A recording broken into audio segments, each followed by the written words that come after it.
Ouais, bon, merci. Merci à ceux qui ont pu se joindre. Vas-y, ça va. Donc, aujourd'hui, nous allons présenter les résultats de la mesure d'impact qui a été réalisée cette année entre entre novembre et janvier 2026. Aujourd'hui, pour cette présentation, j'ai commencé par vous présenter un contexte théorique sur le processus de la lecture. Ensuite, nous allons présenter brièvement l'application Corneille avant de passer à la mesure d'impact, la méthodologie et les résultats, ainsi que les applications de cette étude. Donc, pour commencer, quand on parle d'apprentissage de la lecture, on pense souvent, en fait, à reconnaître les mots écrits. Mais en réalité, la lecture, c'est deux choses en même temps. Donc, comme le montre ce modèle-là, la lecture, c'est la capacité d'identifier les mots écrits, donc reconnaître les lettres, les sons, les syllabes, puis les mots, mais aussi le fait de comprendre ce qu'on lit. C'est-à-dire lorsque l'enfant il est en train de lire, est-ce qu'il comprend ce qu'il est en train de lire. Donc, et concrètement, en classe, on observe souvent les enfants qui décodent lentement ou qui se trompent sur les mots, sont ceux qui ont du mal à comprendre le sens. Et ça peut expliquer par le fait que les enfants, surtout en début de lecture, donc en CP, jusqu'à la fin de CP, ils consacrent toutes leurs attentions, toutes leurs ressources cognitives sur le déchiffrage. Donc, toute l'énergie cognitive, elle est consacrée au décodage, au déchiffrage. Et du coup, les enfants, ils peuvent pas prêter l'attention à ce qu'ils sont en train de lire. Et ça viendra progressivement lorsque l'enfant deviendra un lecteur expert. Donc, il a plus de mal dans le déchiffrage. Donc, pour identifier un mot écrit, pour la première étape de la lecture, l'enfant, il peut utiliser deux voies. La première, c'est la voie phonologique, qu'on appelle aussi la voie d'assemblage.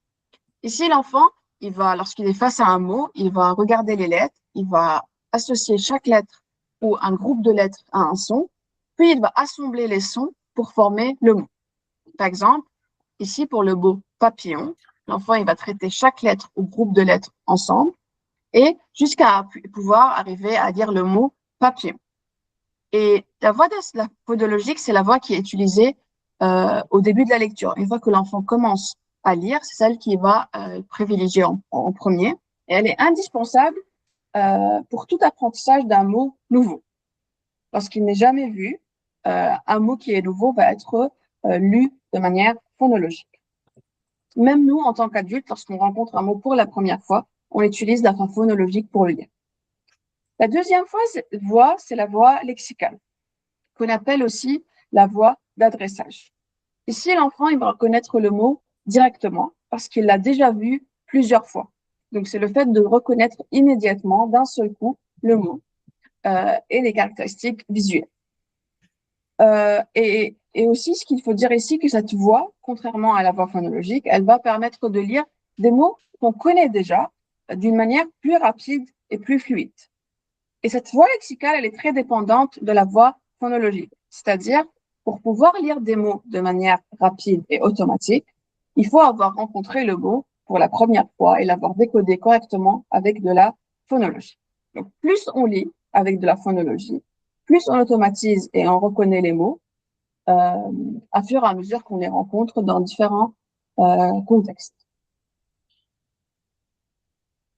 Sauf que parfois, la langue en tant que telle et le système orthographique de la langue peut causer un problème. Par exemple, le français, lorsqu'on apprend à lire en français, ce qui est un peu difficile, c'est que le français est une langue qui est dite opaque. Cela veut dire que les mots ne se prononcent pas tout le temps comme ils s'écrivent. Par exemple, dans le mot femme, on n'entend pas exactement ce qu'on voit. On voit femme, mais on prononce femme.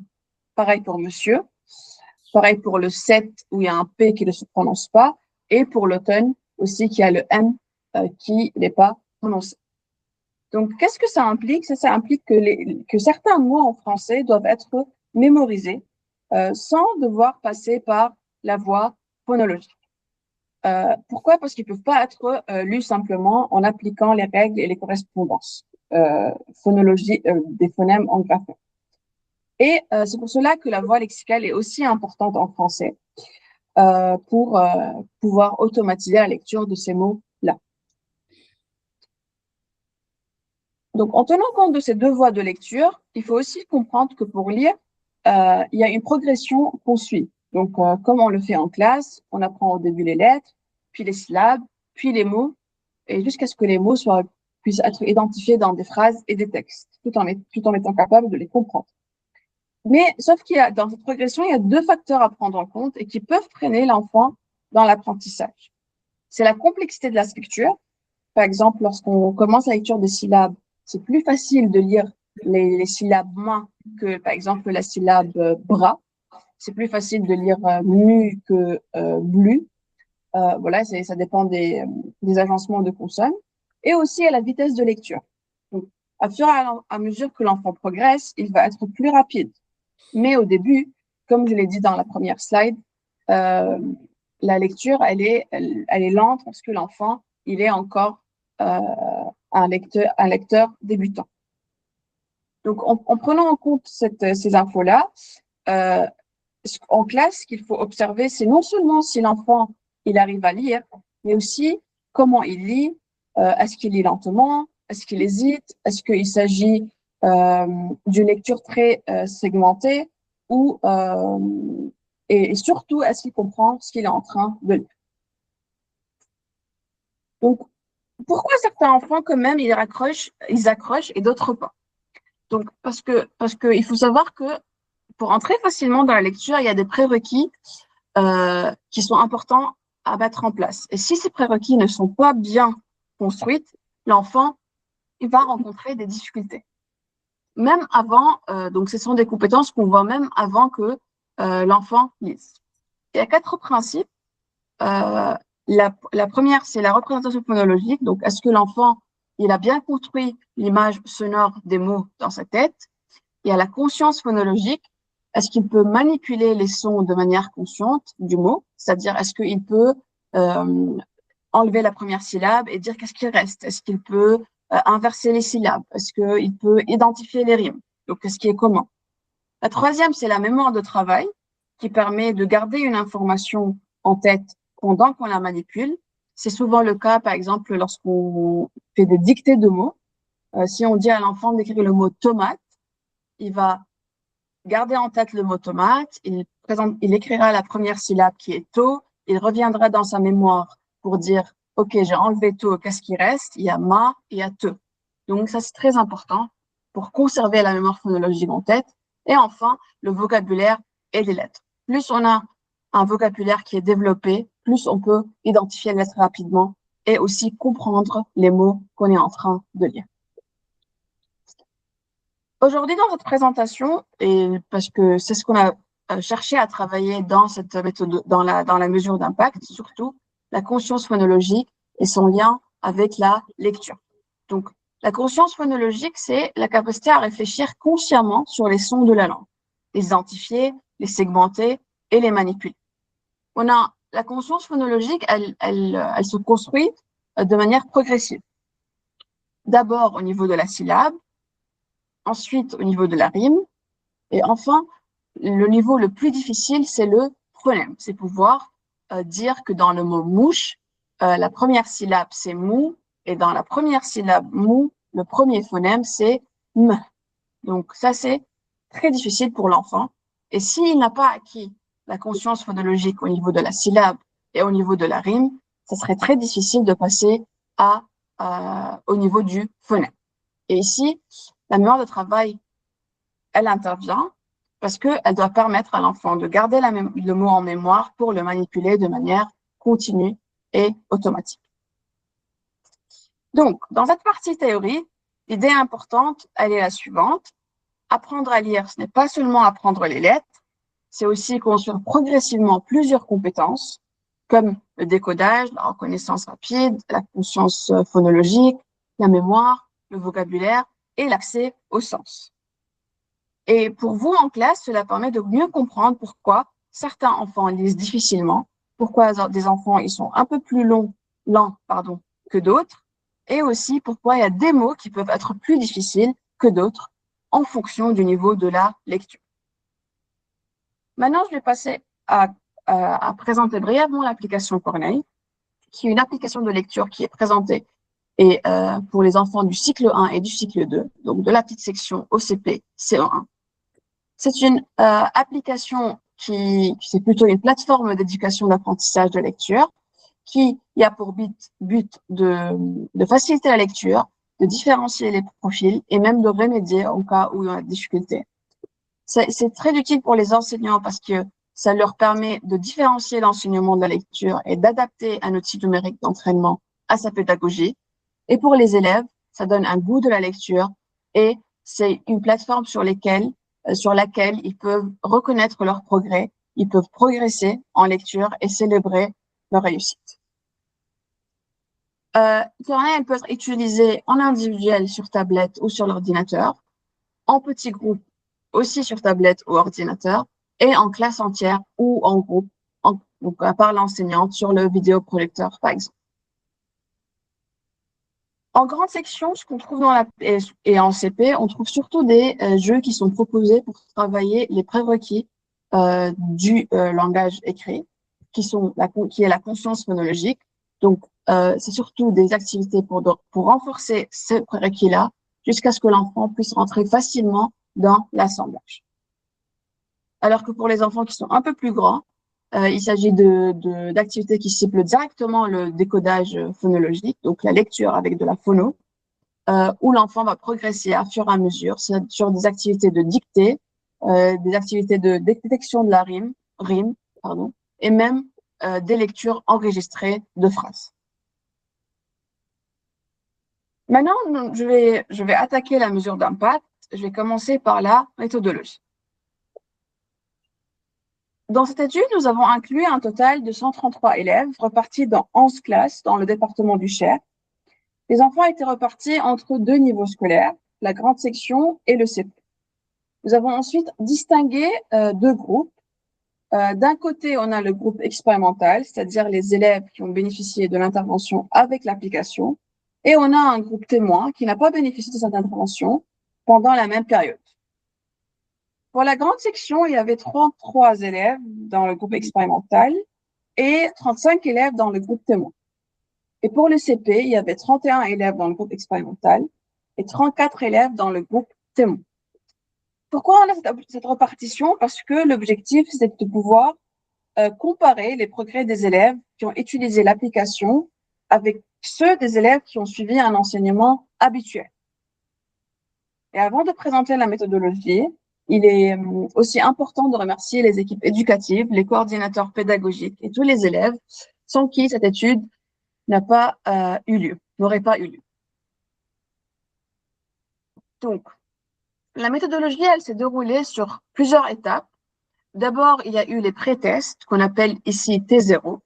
Ces pré-tests ont permis d'évaluer le niveau de départ des élèves avant l'intervention. Ensuite, il y a eu la période d'intervention, qui s'est déroulée entre octobre et décembre 2025 et a duré 6 semaines. Les élèves du groupe expérimental, ils ont utilisé l'application en classe à raison de 3 séances par semaine, avec des sessions d'environ 20 minutes. Après cette période, on a eu une phase de post-test immédiat, donc c'est une évaluation à court terme, où on a pu évaluer les progrès sur les premières périodes. Et on a eu une deuxième phase de post-test un mois plus tard, qui a permis de voir si les progrès étaient maintenus dans le temps et pas seulement si c'était présent juste après l'intervention. Donc voilà, l'idée générale était d'évaluer les enfants avant une intervention, mettre l'intervention en place, puis on les réévalue juste après et encore un mois plus tard. Maintenant, je vais vous parler des tests qui ont été utilisés, donc le matériel expérimental. Donc, la première grande compétence évaluée, c'était la conscience phonologique. Les tâches proposées n'étaient pas exactement les mêmes selon le niveau scolaire. Pour les élèves de grande section, les tâches portaient surtout sur les syllabes. Donc, les enfants devaient faire un test pour nommer la première syllabe, nommer la dernière syllabe ou encore détecter l'intrus. Pour les élèves de CP, les tâches étaient un peu plus avancées. Ils devaient nommer la syllabe commune entre deux mots ou réaliser une tâche de fusion syllabique. Donc, toutes ces tâches sont importantes parce qu'elles montrent si l'enfant arrive à manipuler de manière plus précise et plus consciente la structure phonologique des mots après l'intervention. La deuxième grande compétence évaluée est l'identification, c'est-à-dire la capacité de l'enfant à lire et à reconnaître les lettres. Mais aussi, on avait des mesures de syllabes et de mots. Là, les tâches aussi étaient différentes en fonction du niveau scolaire. Donc, les élèves de grande section, leur évaluation, elle portait sur lecture de lettres et lecture de syllabes. Et l'objectif, alors que les enfants de CP, c'était des tâches de lecture de lettres, de lecture de syllabes et de lecture de mots, puisque les enfants, à ce stade, ils ont commencé à lire des mots. Voici le protocole qui a été suivi. Donc, nous avons programmé et personnalisé en fonction de chaque classe une série d'exercices qui ciblaient toutes les compétences qu'on voulait travailler avec l'application Corneille. Je vous laisse un peu le temps de lire. Et maintenant, je vais passer aux résultats. Je commence par les résultats de grande section. L'objectif, donc pour rappel, c'était de voir si les enfants qui ont utilisé l'application Corneille ont davantage progressé que les enfants du groupe témoin. Ici, nous avons lancé pour étudier les résultats, nous avons analysé tous les résultats entre T0, T1 et T2 avec des analyses statistiques. On a utilisé des analyses de régression, des analyses linéaires et mixtes. Donc, pour la première épreuve, les enfants devaient identifier la première syllabe d'un mot. Donc, nommer la première syllabe d'un mot. Qu'est-ce qui s'est passé concrètement? Au départ, avant l'intervention, les deux groupes, ils avaient le même niveau. Donc, si on regarde le graphique, ils ont commencé ensemble, du même niveau, et ce qui est très bien parce qu'on a pu comparer leurs évolutions. Donc, à T1, juste après l'intervention, les deux groupes progressent. Le groupe test, il progresse un peu plus, mais l'écart n'est pas encore très marqué. Mais ce qui est intéressant, si vous regardez le graphe, c'est que à T2, un mois après, le groupe test, il continue de progresser. Il passe d'environ de 7,3 à 7,7. Alors que le groupe témoin, lui, il a stagné. Il redescend légèrement. Donc, un mois après l'intervention, l'écart entre les deux groupes devient significatif significatif. Ce qui montre que l'effet de l'application ne disparaît pas après l'arrêt immédiat de l'application. Au contraire, les enfants qui ont bénéficié de l'application, ils ont continué à consolider leur apprentissage. Un autre point qui était très important et qu'on a pu voir avec les analyses stats, c'est que les enfants qui sont les plus en difficulté semblaient avoir rattrapé les autres. Donc, puisque l'écart type il a diminué fortement. Donc, l'application, elle a été particulièrement utile pour les enfants les plus fragiles. Ici, pour la deuxième épreuve, c'était une épreuve différente où l'enfant devait identifier la dernière syllabe du mot. Donc, à T0, si on regarde le graphe, les deux groupes n'ont pas commencé du même niveau. Mais ce qui est important, c'était la trajectoire. À T1, si on regarde, les deux groupes progressent, mais le groupe test progresse plus vite. Il commence donc à rattraper le groupe témoin. À T2, un mois après, les deux groupes se rejoignent et l'écart initial, il a disparu. Donc, sur l'ensemble de l'étude, le groupe test passe d'environ 3,3 à 6 ou 5,7, pardon. Donc, il gagne à peu près 2,5 points. Alors que le groupe témoin qui a progressé aussi, il progresse de manière plus modérée, ce qui est aussi relevé de manière statistique. Donc ici, le message principal, c'était que le groupe test, il a progressé presque 2 fois plus rapidement que le groupe témoin.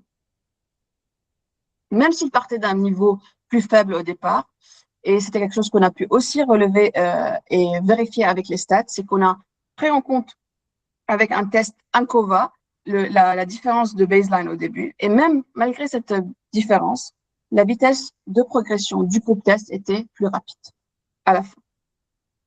Enfin, pour la troisième épreuve, qui était le fait de devoir repérer un intrus phonologique, ça, c'était une tâche plus complexe pour les enfants. Donc, à D0, on voit que les deux groupes, ils ont un même niveau. À T1, ils progressent tous les deux de manière légèrement. Et le groupe test, oui, Anna, j'ai levé la main. Oui, ta slide doit pas bouger. Ah, elle n'a pas bougé. C'est toujours la première syllabe. Et là? Non?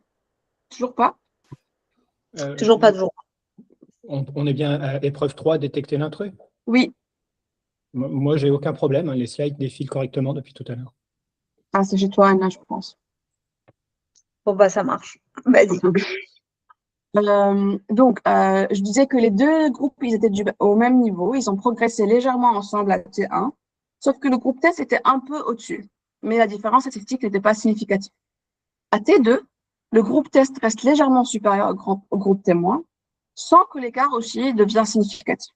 Donc, pour cette épreuve, on ne peut pas parler d'un effet fort ou significatif de l'application, ni entre le groupe, ni par rapport à la trajectoire de la vitesse de la progression.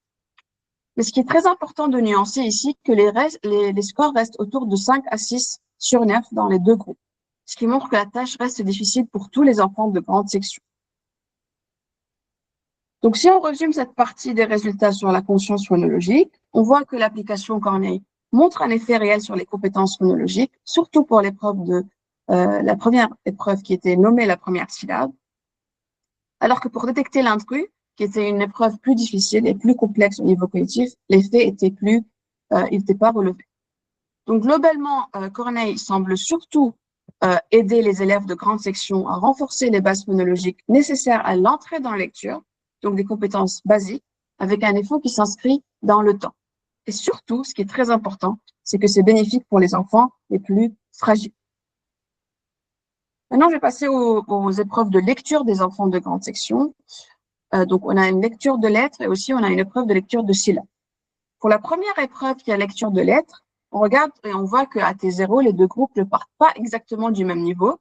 C'est pas une différence significative, mais le groupe témoin est un peu au-dessus du groupe test. À T1, les deux groupes progressent de manière assez similaire et à T2, les deux groupes se rejoignent. Mais ici, il n'y a aucune différence significative entre les groupes. Donc ici, l'application, elle n'a pas aidé les enfants à progresser sur leurs compétences de lecture de lettres. Mais ce qui est important aussi à relever d'un point de vue méthodologique ici, c'est que si on fait attention, c'est la progression elle reste presque monotone. Donc, il y a un effet qu'on appelle un effet plafond. Donc, cela veut dire que beaucoup d'enfants ont déjà des scores assez élevés. Donc, il devient difficile de montrer un effet direct de l'application ici. Mais pour la lecture de syllabes, les résultats sont différents. On regarde et on voit que les deux groupes ne commencent pas à un même niveau. Mais à T1, les deux groupes progressent, mais le groupe test commence déjà à dépasser le groupe témoin. Et la différence n'est pas encore significative à ce moment-là. Mais à T2, un mois après, on voit que le groupe test continue à progresser fortement et atteint un score de 5,7. Alors que le groupe témoin, même s'il progresse, mais il progresse beaucoup moins rapidement et il atteint un score de 3,5. Et ici, les analyses stats, ils ont montré une différence significative. Ce qui est un résultat très important parce qu'on voit un effet différé. L'écart se creuse après l'intervention. Donc, pour les résultats de la lecture chez les grandes sections, le résultat le plus important concerne la lecture de syllabes. Le groupe test montre une progression continue, alors que le groupe témoin, il gagne moins que lui en termes de points. Et un autre point qui est très important, c'est que les effets ne disparaissent pas après l'arrêt de l'application. Au contraire, dans plusieurs épreuves, les progrès continuent à T2. Donc, c'est un effet très intéressant parce que la lecture de syllabes représente une vraie compétence d'entrée dans la lecture, surtout pour les enfants de grande section. Donc, cela montre que Corneille ne travaille pas seulement les compétences isolées, comme reconnaître les sons ou même la conscience phonologique, mais ça permet aussi aux compétences d'être plus intégrées au niveau des compétences plus complexes comme la syllabe, la lecture de syllabes. Et même une compétence qui est ici plus fonctionnelle. Maintenant, on va passer au résultat de CP, les enfants qui sont plus grands. On commence comme en grande section avec les épreuves de conscience phono. Donc, cette première épreuve, les élèves, ils devaient faire une fusion de syllabes. C'est-à-dire, ils devaient entendre 2 syllabes, les fusionner et dire qu'est-ce que ça donne. À T0, avant l'intervention, encore ici, les enfants étaient différents. Donc, ils n'ont pas commencé à un même stade, mais à T1, juste après l'intervention, on observe une progression forte du groupe test. Ils passent de 2,7 à 5,4, donc ils gagnent 2,7 points, contrairement au groupe témoin qui a gagné 0,7 points à T1. Donc ici, c'est vraiment le test. Le groupe test, il a progressé dans le temps. Il a progressé environ 4 fois plus vite que le groupe témoin, entre T0 et T1. Et à T2, un mois après, les deux groupes arrivent à un niveau presque identique. Donc, ils se rejoignent. Et maintenant, pour l'épreuve de nommer la syllabe commune, on a aussi un pattern qui est presque similaire. Donc, à T0, les deux groupes ne sont pas au même stade. À T1, on a le groupe test qui passe à environ 4,4, alors que le groupe témoin, il est à 4,9. Donc ici, on a une différence entre les groupes, même si elle n'est pas significative. Et à T2, le groupe test dépasse même légèrement le groupe témoin. Et donc, donc là, la trajectoire, elle s'est inversée, même si la différence, elle n'était pas significative. Donc, sur l'ensemble de l'épreuve, le groupe test, ici, il a gagné 2,5 points, alors que le groupe témoin gagne seulement 0,7 points sur toute l'épreuve. Donc, ici encore, on retrouve le même profil. Les enfants du groupe test partent plus bas, mais progressent beaucoup plus vite. On est sur la vitesse de progression. Donc, ici, pour la conscience phonologique, ce qu'on peut retenir, c'est que le groupe test progresse beaucoup plus vite sur les deux épreuves et qu'on a un effet de rattrapage. On ne peut pas toujours dire que le groupe test est significativement supérieur au groupe témoin à un moment précis, mais ce qui change vraiment, c'est la vitesse de progression. Donc, Corneille semble surtout aider les enfants à progresser plus rapidement, en particulier pour ceux qui avaient un niveau plus faible au début. Maintenant, on passe aux épreuves de lecture. Ici, on a 3 épreuves de lecture, lecture de lettres, ensuite lecture de syllabes, et à la fin, la lecture de mots. Donc, pour la lecture des lettres, on voit que à T0, on a aussi les enfants qui ne portent pas du même niveau. Après, à T1, le groupe test rattrape rapidement une partie de son retard. Et la différence, elle n'est pas significative entre les groupes. Et à T2, les deux groupes continuent à converger et le groupe test arrive à environ 14,9 et le groupe témoin à 15,5. Donc, pas de différence entre ces groupes. Donc, sur l'ensemble de l'épreuve, on voit que le groupe test gagne 5 points contre 3,7 points pour le groupe témoin. Donc, même si le groupe test part plus bas, il rattrape progressivement son retard. Pour lecture de syllabes, nous n'avons pas trouvé ici une différence dans le temps pour tous les temps. Donc, on voit que à T1 et à T2, les groupes, il n'y a pas de différence entre eux. Et cela peut s'expliquer par le fait qu'en CP, la lecture de syllabes est énormément travaillée en classe. Donc, l'enseignement ordinaire produit déjà beaucoup de progrès. C'est comme ce qu'on a remarqué pour la lecture de lettres en grande section. Alors que pour la lecture des mots, les deux groupes sont équivalents. On a aussi ici des résultats différents. Les groupes sont équivaux au départ et partent d'un niveau assez bas. À T1, les deux groupes progressent de manière parallèle. Mais ce qui est très intéressant, c'est ce qui se passe entre T1 et T2. À T2, le groupe test, il continue à progresser et dépasse le groupe témoin. Et ici, l'écart, il n'est pas significatif au sens strict, mais on observe une tendance à la significativité dans les analyses stats. Donc ici, l'effet semble se manifester encore une fois plus tard, tout en montrant que le groupe test ne progresse pas seulement immédiatement après l'intervention, mais aussi au fil des temps, ce qu'on appelle ici un effet différé. Donc, ce qu'on peut retenir que pour les épreuves de lecture en CP, Corneille permet une progression sur toutes les épreuves, mais il est difficile de montrer un effet très net par rapport au groupe témoin. Pourquoi? Parce qu'en CP, la lecture est le travail principal de la classe. Tous les enfants passent beaucoup de temps à apprendre à lire, même sans application. Donc, le groupe témoin progresse aussi fortement. Mais ce qui est intéressant, c'est la dynamique dans tous les temps. Le groupe test part parfois plus bas, puis rattrape le groupe témoin. Donc, ce n'est pas forcément une amélioration immédiate, mais un effet qui se construit progressivement. Donc, pour conclure, qu'est-ce qu'il faut retenir? Il faut retenir que Corneille apparaît comme un outil de remédiation puissant et intéressant, surtout pour les enfants qui sont plus fragiles au départ. C'est aussi une application qui aide à réduire les écarts de niveau, et on l'a vu dans plusieurs résultats, comme donc les enfants qui sont partis plus bas que les autres, avec l'utilisation régulière de l'application, ils ont rattrapé progressivement leurs camarades. Donc, elle ne sert pas seulement à faire progresser les bons lecteurs ou les enfants qui sont déjà à l'aise, ils sont surtout utiles pour soutenir ceux qui ont besoin de consolider les bases. Le deuxième point important, c'est ce qu'on appelle la signature, ce qu'on a appelé la signature Corneille, c'est que les progrès ne sont pas seulement visibles tout de suite après l'intervention. Dans plusieurs épreuves, ils continuent à apparaître un mois après. Cela veut dire que l'effet n'est pas seulement un effet immédiat, mais qui s'installe dans le temps. Donc, ça a des applications rapides sur le terrain en classe. Concrètement, en grande section, Corneille, elle peut être utilisée pour renforcer les compétences précoces. En CP, elle peut servir de support de différenciation. Les enfants, ils sont déjà dans l'apprentissage intensif de la lecture, mais l'application, elle peut aider ceux qui ont besoin de plus de répétition et d'entraînement. Et enfin, pour que l'effet soit réel, il faut privilégier la régularité. Donc, le message final est le suivant. Corneille ne remplace pas l'enseignement de la lecture. C'est un outil complémentaire, utile pour renforcer les bases, soutenir les enfants les plus fragiles et installer les apprentissages dans le temps.